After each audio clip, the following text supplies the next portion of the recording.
DX11 versus DX12. Which one fixes low VRAM crashes? If you're getting out of video memory or random crashes in NBA 2K26, many Reddit users are fixing it by switching between DX11 and 12.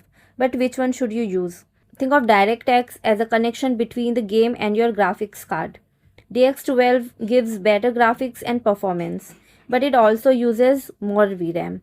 That's why many players with 4GB or 6GB graphics cards are getting crashes. DX11 uses less VRAM and usually more stable.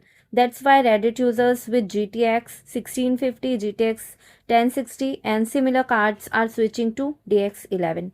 To test it, open Steam, right-click NBA 2K26, go to Properties, Launch Options, type DX11, launch the game and play for a few minutes. If the crashes stop, you found the problem. If performance becomes worse, try lowering texture quality to medium. Players report this gives the best balance between performance and stability. If you have a newer RTX card with plenty of VRAM, DX12 may still work better for you. So the simple rule, DX11 stability, DX12 performance. If you are tired of low VRAM crashes, try DX11 first. There's a fix working for most players right now. Bye bye.